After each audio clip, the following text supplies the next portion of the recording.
Hi, everyone. Welcome to the Run with Ali Live podcast. It is June 1st. I can't believe we're in June already. This is wild, Sage. I don't know how we got here, you know? It's just Time's flying when you're having fun running. time's flying. Exactly. You said it. To those really quickly who are returning today, if you have not already subscribed to the podcast, please do so after today's episode. And for those of you who are new on here, we have a very special guest who I've been following for a very long time and has an amazing brand, amazing content. I would say is one of the OG running content creators and experts around. So you better subscribe to the show after we're done here. And I hope you enjoyed this wonderful chat. With that being said, Sage, thank you so much for taking the time out of your busy schedule to join the Run with Ali Live podcast today. I appreciate you. Oh, thanks for having me on. Yeah, likewise. Really cool community. Excited to be on. Yeah, I'm excited to have you here.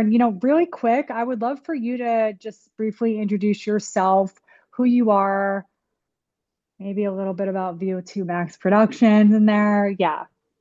Yeah, so my name's Sage Canaday. I've started running when I was 12 years old, which was quite some years ago now. Um, but running's been my life basically ever since then. I was pretty competitive. I ran through school, grew up in Oregon, went to run Division 1 in college.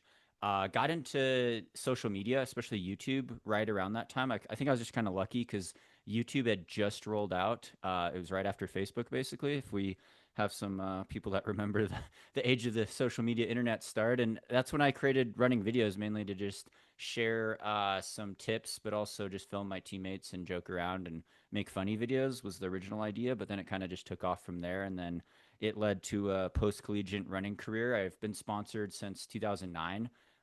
With shoe companies, various ones over the years. Most recently, Hoka for the last 11 years, running marathons, half marathons at first, and then moving to ultra trail distances up to 100 miles. Any service, any distance is my motto. And then coaching along the way the last 15 years, also any service, any distance, all levels of runners, and providing content on that YouTube channel, especially. It just grew and then got on Instagram eventually in 2014 when I finally got an iPhone. But yeah, it's been a good journey.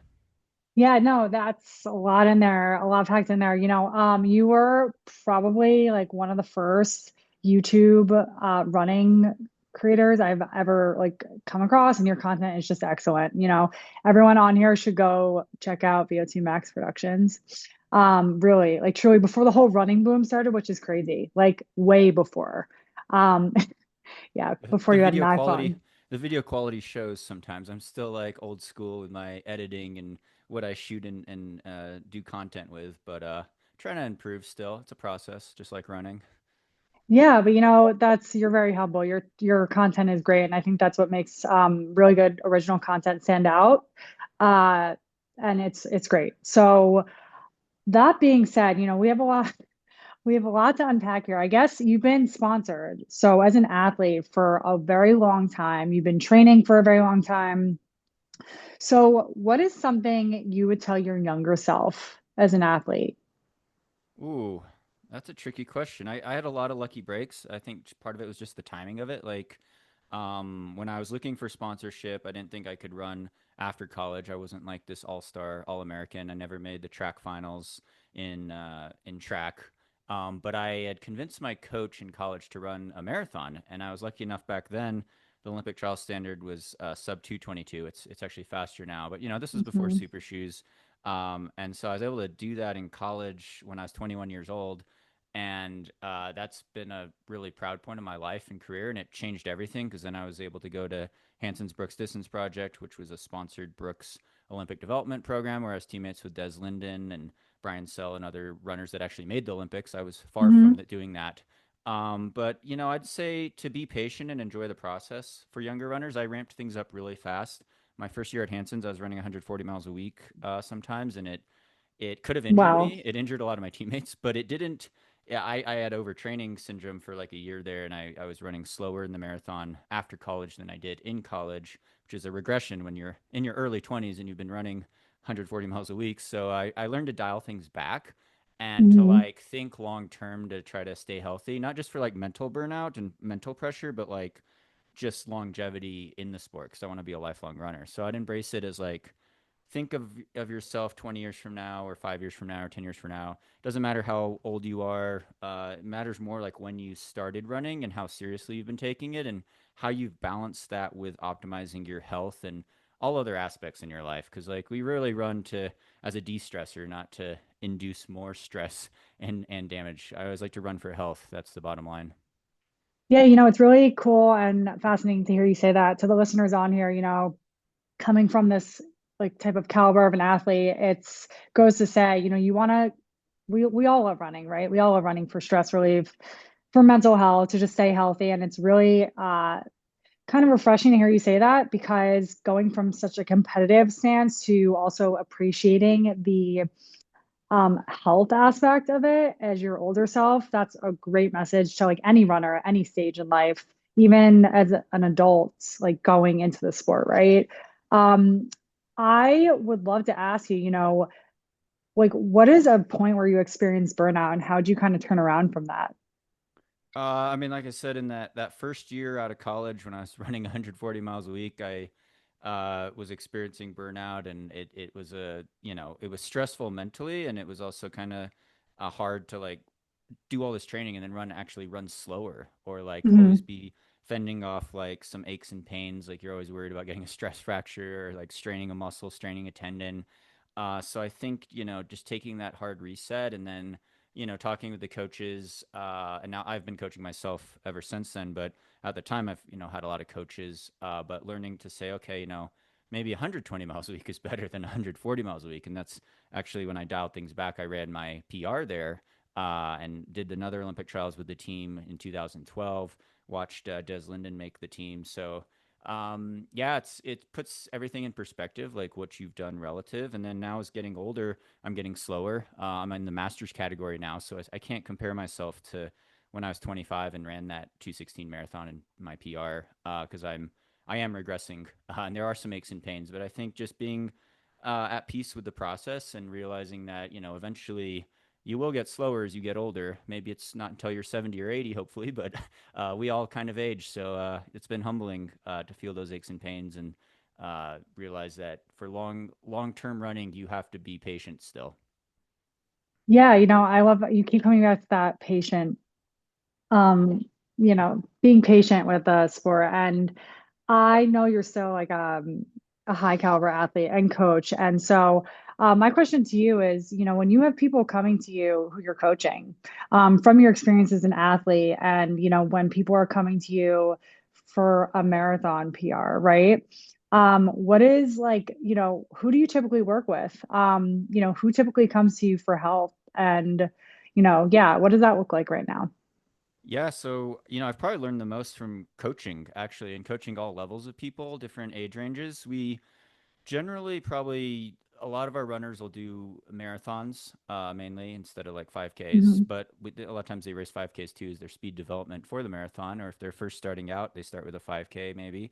And then a lot of people also race ultra marathons on the trail, which is kind of a different dynamic. But yeah, our coaching business, Higher Running, my partner Sandy helps a lot with that. And Mhm. we do a lot of people that are trying to qualify for the Boston Marathon, I'd say. A lot of people trying to crack 3 hours in the marathon, and then optimizing that performance. But yeah, totally, coach people as young as like 18 to in that people in their 60s, people running 5 hour marathons to 240 marathons and faster. So it's a pretty big range. I don't coach elites actually. I don't coach people that what I'd be in a race with yet.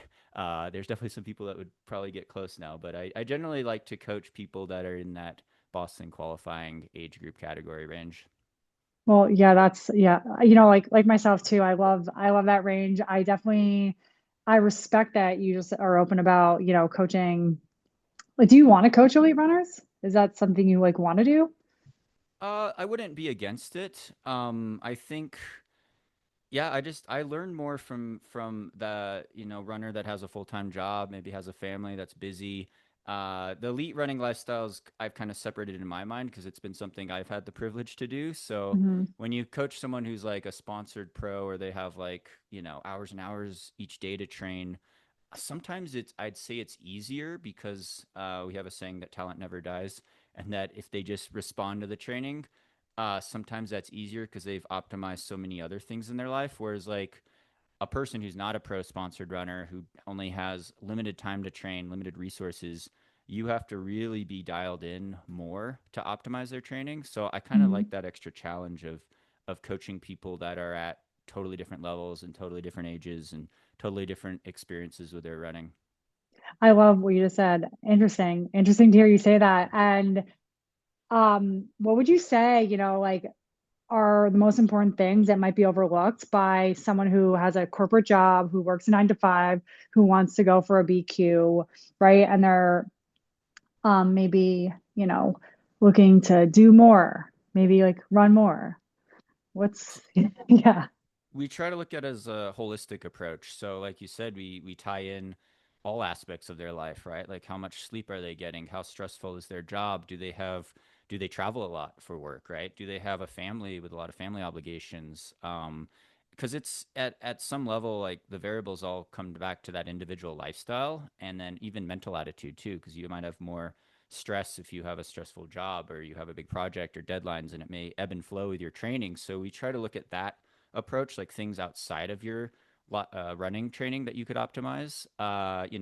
Nutrition, hydration, obviously really important.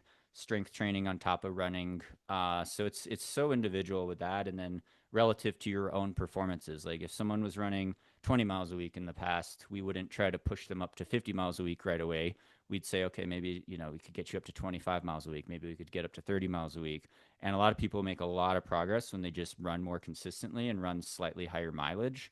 And the efficiency of that with the time savings and the relative intensity all come into play with all those variables. But generally, we're looking at things like that, keeping them healthy long term. I love that. Yeah. And, so I love how you just like hammer home consistency. Have you ever had someone come to you, which I'm sure you have, but come to you and been like, hey, is there a set weekly mileage I need to run for this marathon? I want to get this BQ goal or I want to run this time. No, I mean there are definitely, and I would say like in general because it depends on all these factors. It depends on your chronological age, your training history, your natural, people with different fast twitch to slow twitch muscle fiber ratios react differently to the training, and yeah, some people could run a Boston qualifier off of 40 miles a week. Sometimes they're very talented and they tend to be on the younger side, and then some people need maybe 50 or 60 miles a week. Just looking at general trends, I'd say a lot of people, all else being equal, a lot of people, if they're running 30 miles a week consistently, like 50K a week, and eventually, maybe over years, they're able to get up to like twice that volume, like 60 miles a week, 100K a week, which I think could be possible for a lot of people with a full time job. Even it's definitely high mileage, but it's hard. Generally, those people will improve significantly. But I've coached people that have run 80 miles a week and 90 miles a week, and maybe they're still looking for that BQ. It's a tough goal, but yeah, you try to optimize the time and mileage and relative intensity. Yeah, it's crazy how like truly one size doesn't fit all. And like really like having that coach. I'm very much about every coach needs a coach. Like I have a coach. Don't like coaching myself. And so like it's just, everyone is so different. Everyone responds so differently to the training. Interesting to hear you say that range of like mileage that you've seen literally by coaching people, right? Yeah, Yeah, it there's really depends on the person. yeah, yeah. This is why, like, I'm not gonna hit on any apps or anything, but I think that like having a coach who gets someone as an individual first and like knowing like how to adapt the training to their lifestyle and needs is a really big game changer. So yeah, I guess what is something that you like love about the marathon that other distances don't have, like let's say from the 5K to the half marathon.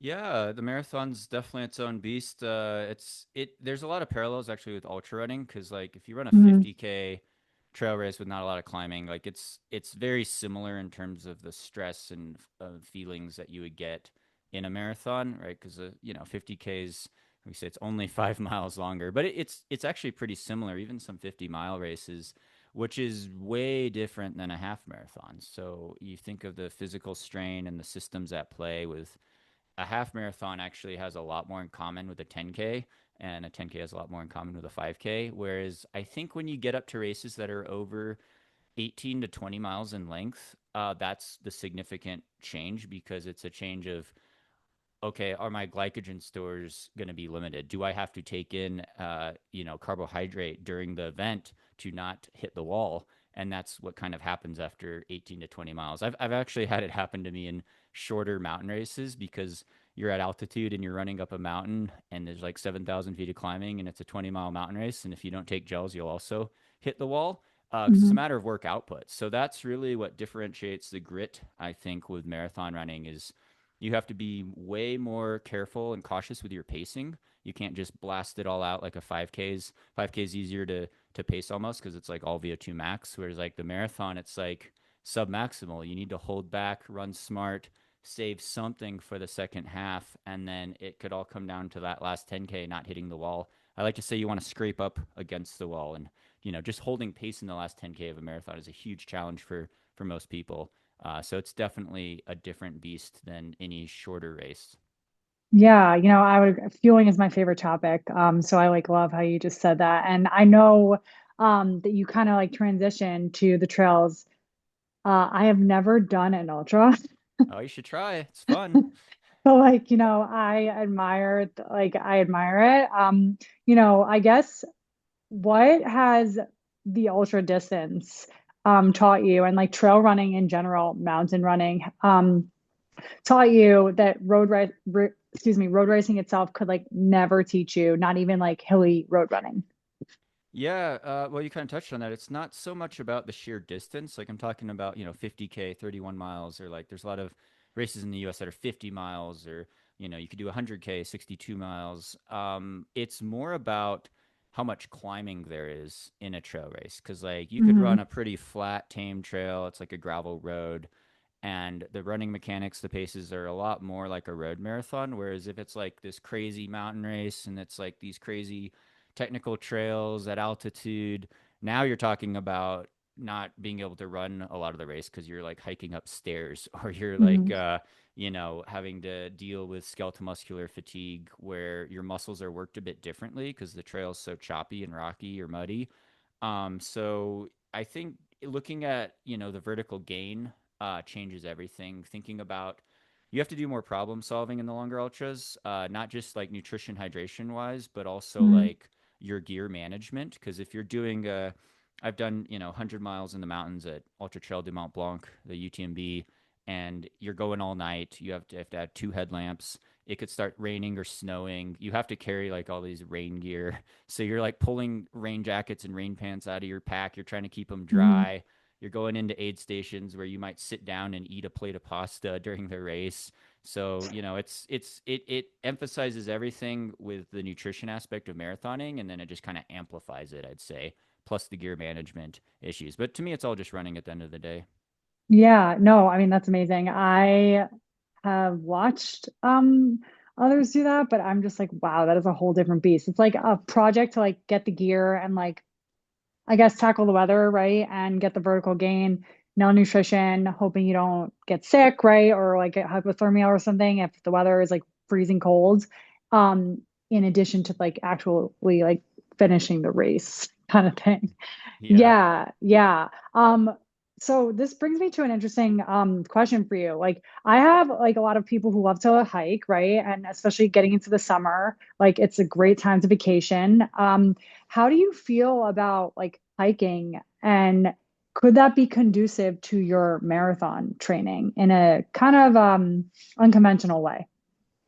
For sure. I mean, I've heard just being in the coaching space, like there were a lot of, I'm not sure if they still do it now, but a lot of elite, especially Japanese marathon runners, like Olympic quality elites, and part of their training routine would be to go on long walks because it helps loosen you up, feels good. You're burning calories, but it's mainly getting the blood flow going, and it's lower impact. And what we see a lot with trail running now is a lot of trail running races, it turns into a power hike. We don't like to call it walking. We like to call it power hiking. And Hmm. it could happen at any time in a long distance race. There's run walk strategies for a lot of marathon runners, right? Like, if you're going through an aid station and you have to get a drink and you have to grab a gel and the aid station's crowded, like there's a good chance you'll have to stop and walk, maybe for some seconds or minutes during a major road marathon. But in terms of like training, when beginners are first starting out, I encourage people to do walk run combinations because usually you Hmm. haven't developed the cardiovascular system enough to even do sustained running and keep it at low intensity. And then the skeletal muscular stress, you want to minimize injury risk when you're learning how to load your tendons, learning how to run. So it's a great thing for that. I power hike on my treadmill. I have a incline trainer that goes up to like 40% grade, but I like to keep it at 20% Nice. grade, and I'll power hike on it with a weight vest on, and it really emphasizes your glutes, so it's good muscle building. It's good all around strength training, and depending on the environment you live in, like in Colorado here, we have all these mountains and the Colorado Trail, and people hike all the time, so it's a big part of the culture for sure. And could definitely help your running. It's different mechanics, but it could definitely help you ease into things or supplement your run training for sure. Yeah, that's so awesome that you just like emphasize like how elite marathoners do that to, get like time on feet and active recovery, it sounds like, but also you hike with a weighted vest, and that's a great, very interesting way to activate your glutes because I think like I mean for me personally, that's like always a challenge for me. Like always. I have to strength train heavy and like do glute specific work. Yeah. Well, Yeah. hill training in general. I mean, hill strides, hills are speed work in disguise, we like to say. Hmm. So it loads the calves too. You could really load your soleus and the calf muscles also. Yeah, I love that. And I love that you said that. And so summer in Colorado, how hot does it get there where you live? Well, I was in Boulder for 10 years, which is closer to Denver, which is lower altitude, front range. That's at 5,200 feet. And there are definitely days where it could get up to 90. That's rare. Wow. Usually like 70s is probably a more Hmm. typical high in the summer, and like Yeah. super, super sunny, like bluebird days, but no humidity, like 0% humidity. We have Hmm. some afternoon thunderstorms, but yeah, where I live now, like actually right now I'm up at 7,500 feet in the middle of the state, like an hour south of Leadville, and it's gonna be 75 today, I think, with the sun. I just Wow. got back from a run, t-shirt and shorts, so it's not cold, but Yeah. it's also No. not. There's no humidity, so it doesn't feel as hot as it would if you were in like the South or the Midwest or the East Coast, where I've run And a lot too. yeah, I'm from the East Coast. I'm from New York. I'm also based in San Diego now, and it's also sunny and drier than the East Coast, like New York, I want to say, and Florida. But that being said, like for anyone like listening on here, when people go out in the summer, and they are experiencing similar training in different conditions. How do you feel about heart rate training, gauging your effort versus like sticking to fixated pace ranges for anyone training for the mile to the marathon? Yeah, I mean it's a lot of variables with changing climate, and definitely heart rate could vary just by drinking more coffee on the day or being stressed out. Hmm. So we like to go by heart rate. A lot of times I'd say to keep things in check, we go by breathing rate too, and just like perceived effort, rate of Hmm. perceived effort. So, pace kind of goes out the window a lot given the weather conditions. For me up here at altitude, pace goes out the window because it's like Yep. 20, 25 seconds a mile slower than sea level. You just can't breathe. So you're trying to run around a track, and it's like you're way slower in terms of the pace, but the effort is much higher. The heart rate's higher, the breathing rate's higher. And Yep. likewise, if you're running in a super windy area, it's windy out here a lot. So like the wind will just crush my paces. So I have to adjust for that. But yeah, summer environments for people, big time heat and humidity. Yeah, you have to definitely just take your pace, throw it out the window, realize it's probably going to be a lot slower. You should slow down. The heart rate and the breathing rate will probably still be there though. So shorten the intervals if you're doing targeted interval sessions instead of doing 3 minute intervals. You do 1 minute intervals or something like that. That's how we kind of adapt the training for that. And with trail running, we've learned to throw pace out the window a lot too because trails are so much Hmm. slower. Yeah, yeah, especially like if they're more technical. I mean, I am super guilty of not running a lot on the trails yet. I'm such a road girl, but I know the impact is great. And also I feel like it just like works your muscles a bit differently. Kind of like cross country, but way less intense. Well, actually, if you ran cross country, like I grew up running in the backwoods of Oregon, and then I ran traditional cross country in school. A lot of it was on golf courses, but some of it was on more gnarly single track trails. And, it is kind of an extension of cross country running. If you're used to 5K cross country, or, I ran up to 10K cross country in college, but, there's a lot of trail races that are like half marathons, and it's kind of just that natural extension, I think.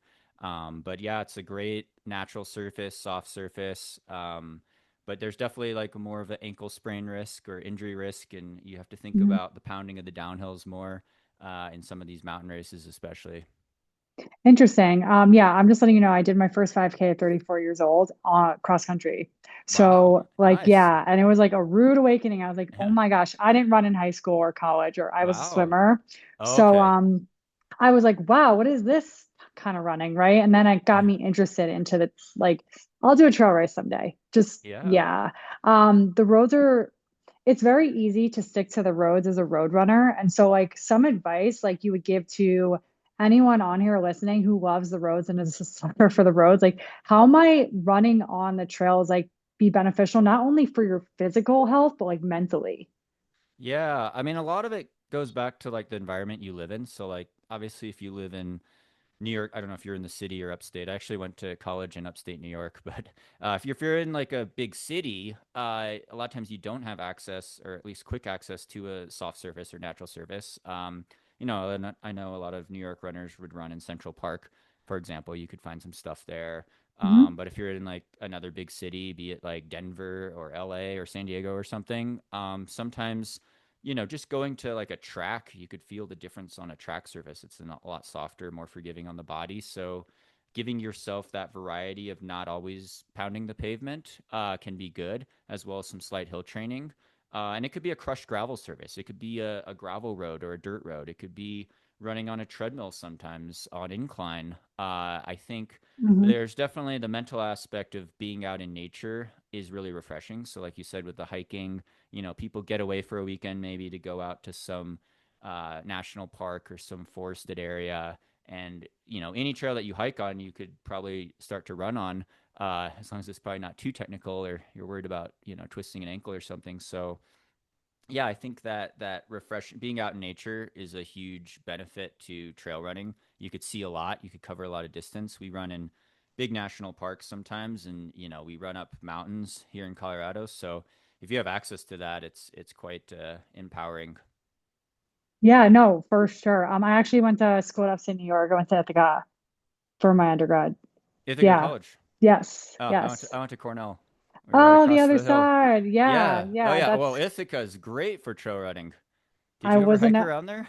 I did I like honestly, I wasn't really a runner yet. I like started running for health and then got competitive literally in my adult years. Yeah. So Ithaca is So, a good example. Ithaca, besides saying Ithaca is cold and Ithaca has gorges because of the big gorges and waterfalls, we also say Ithaca is very hilly. So there hmm. was actually in college when we trained, we were running track, flat track. I was training for the road marathon. We would run on some legit single track out in the Finger Lakes region, out behind campus, like kind of back in the hills, and it would be super hilly, super Hmm. gnarly. We'd be like just out. We kind of just saw it as going out into the woods and exploring and getting in zone two fitness. Hmm. So like it was that actually really shaped my trail running perspective being in Ithaca. So yeah, I also played ultimate frisbee in summer leagues, so there's that too. That's a great way to keep training fun. Yeah. Like really quick touch on that. How do you feel about like other sports tied into, training in general, not just marathon training, but like ultimate frisbee, soccer, basketball? Yeah, so that's interesting. You mentioned your swimming background, which I think is that's an excellent activity. I'm a horrible swimmer. I could barely swim. I want to do an Ironman triathlon one day. I've done a sprint triathlon and like last out of the water. But, the non-impact aerobic based activities, so like swimming, cycling, I Hmm. do a lot of ski mountaineering. Hmm. which could be, cross country skiing is kind of, it's not the same, but it's kind of in that category too. Uh, it gets the heart rate up, it gets the lungs up. And I always say the heart and lungs don't know what activity you're doing, right? If you're at whatever, 150 beats a minute, you're at 150 beats a minute. The heart's working, you're breathing hard.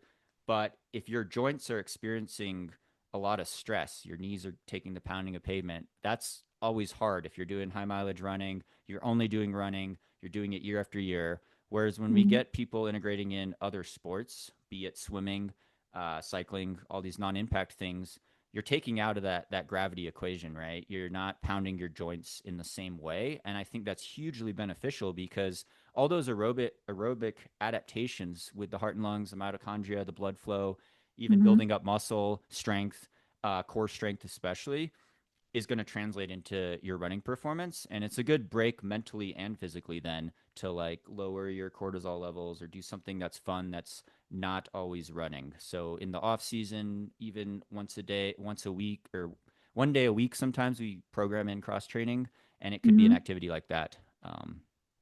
So yeah, Yeah, hugely beneficial. I love that you are a fan of cross training and like you just said everything you just said because like I always wondered like why it was like easier for me to like I went from the to the marathon at first and like worked my way down to get Wow. faster, right? Naturally, probably because I was like swimmer, right? Like aerobic, love that aerobic fitness. But it wasn't as hard as I thought, even though I had lost that base a little bit to like get back to running. I just felt like that like lung capacity, maybe it was there, maybe it wasn't. But also I was very big on cross training and like less running at first and did my first marathon like with a lot more cross training than running. Um, what's your take on that for like people who might not take load as well as, other people, and like are just as talented?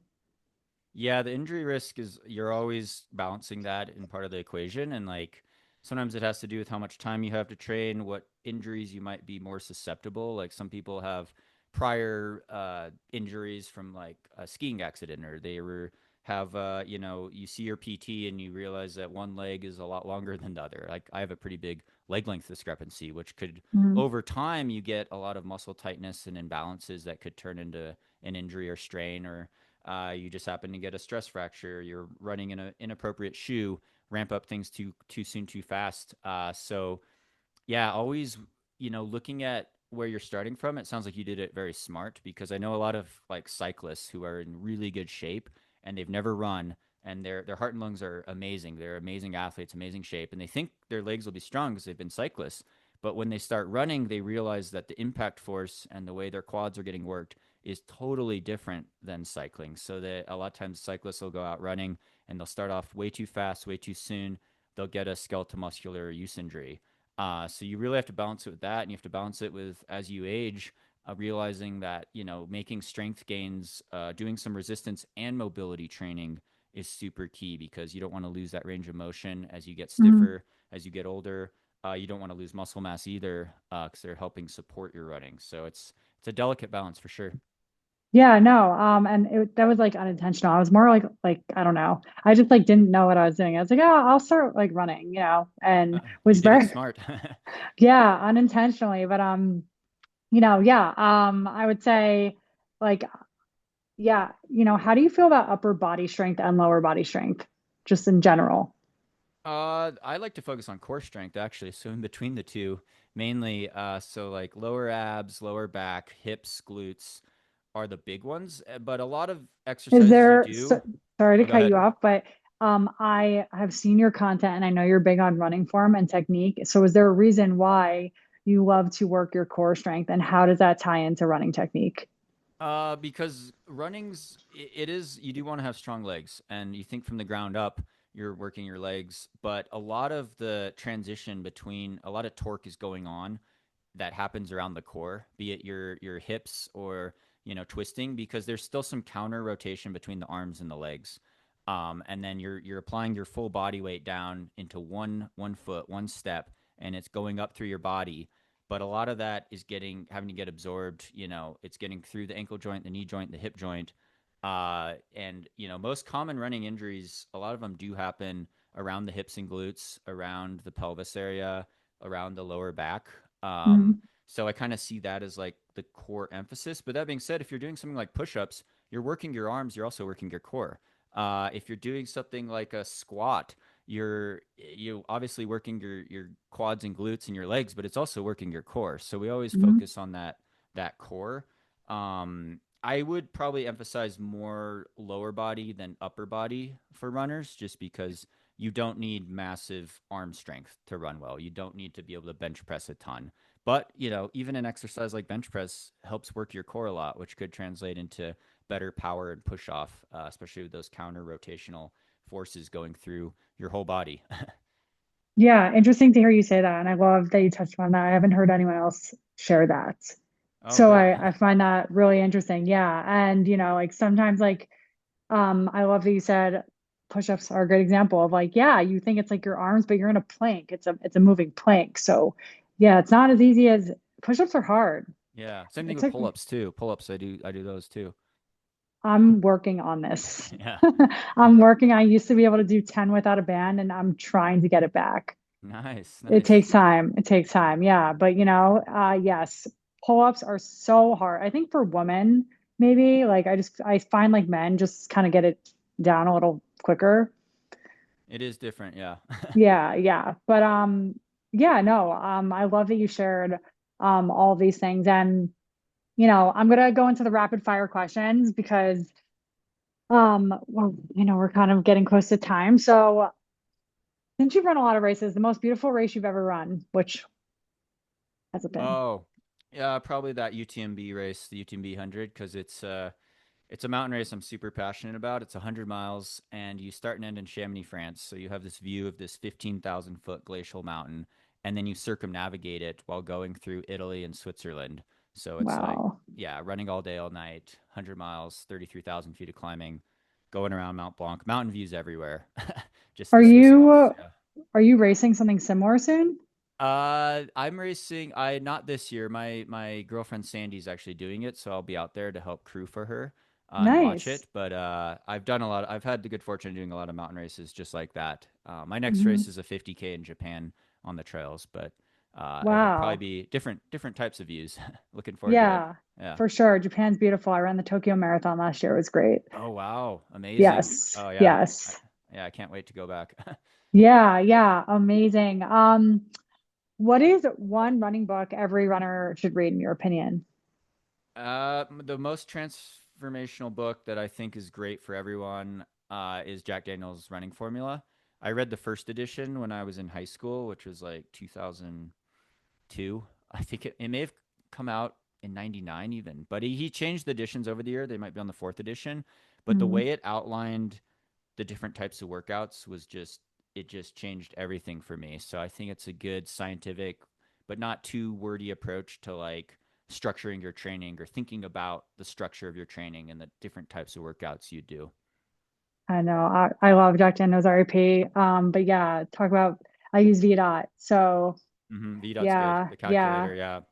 And but he has great YouTube content too. Like Yeah, the he's stuff a he's put legend. up, like the old school stuff. Yeah, Yeah, yeah. really good stuff. What is one piece of gear you can't live without? Oh, should it be simple to just say my running shoes? I mean, I those Sure. shoes. That's really the main piece of gear you need. I guess maybe running shorts and I don't know. I started running in like soccer shorts and a cotton T-shirt and no Hmm. watch. I never had a GPS watch till after 2012. So stopwatch is nice, but the running shoes are definitely the key. Do you Proper think running you shoes.